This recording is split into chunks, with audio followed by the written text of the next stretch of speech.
Yeah, I agree. I really do. That lighting is very instrumental when it comes to filmmaking and photography, but it makes us also overthink that we need everything for our sets. In my experience, I've realized that anytime I brought with me a ton of lighting, because of what I have been always going through with acquisition of equipment, how difficult it is in this region of the world where I come from, I always tend to use a few of them because I've been able to maximize from the start how to use minimal equipment to create wonderful visuals. And I've also equally incorporated this very technique into my short films that I've been shooting for the past few months. And you guys have loved it so much. I realized that when the comment section I go down there, many of you point out that the visuals look so crisp and clean. But trust me, I don't use so much. I use just a few things, and I want to share that with you, just a bit of a secret into how I light up my scenes to make them look cinematic and wonderful. Of course, I don't have nothing to hide. You see it in the visuals, you love them, so I'm here to share. What's up guys, hope you're doing great. It's your boy Kobishos. In today's video, I'm going to bring you over to some of my sets, some of the behind the scenes that I have, the films that I've shot for the past few months that I spoke about earlier, and I'm going to show you how easily I set up my lighting to get these wonderful visuals that you're seeing at the moment. So the secret is very simple. It's no more a secret because I'm going to tell you regardless. But what actually makes a clean visual look good is when the separation of a subject as against the background or whatever elements that could be present in the frame at the moment.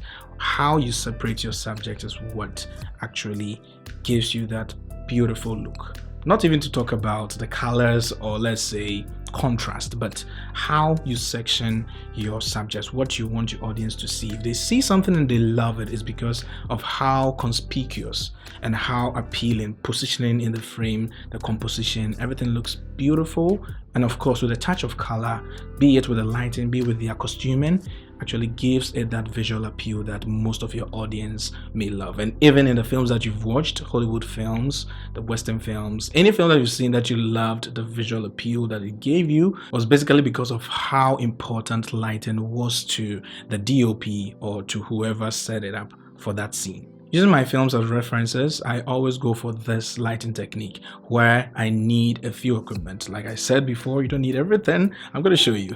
You need just one particular thing to angle your key light up there. And yes, the cat has been let out of the bag. You need your light to come from above to hit your subject where you want it to be. Exactly where you want your subject and your lighting to be.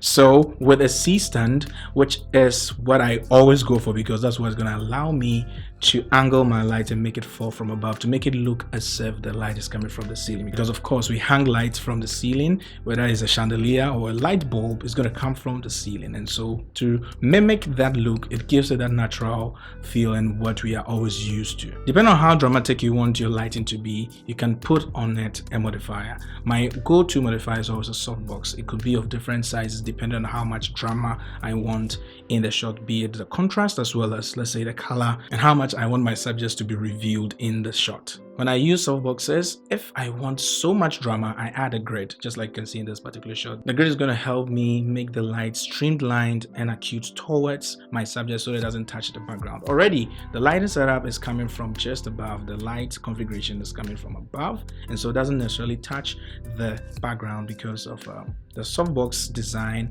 where the light passes through just one space, one particular phase of it. And for this particular reference short film, my space wasn't so big, so the light spillage was quite a lot, and that led me to using the grid.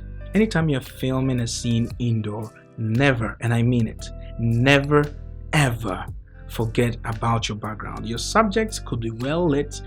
Know that you don't always have to spill the light all around, because first of all, you are looking at accentuating your subject from your background. And so this is what we're going to do. Every time I'm on set, I make sure that I have an accent light, which is, for instance, the light that you see back there in this particular shot in the background. You realize that it's giving my background a bit of character, texture, so that it doesn't just be left alone like that. Many a time I see short films by people over here in Ghana, where I come from, producers shoot scenes where, because probably the storyline doesn't necessarily imply that you should go for, let's say, a lamp or a standing light or whatever it is that could be in the shot, no matter what it is, find a way to light up your background, get your background to look a little bit more interesting than usual. And once you pull your subject in focus, your background is going to look so good, just like you can see in these reference materials. So yeah, basically this is how I light up my scenes to make it look good, visually appealing, and of course with that touch of the background, not left alone, not left out of the whole plan, but blessed with an accent light.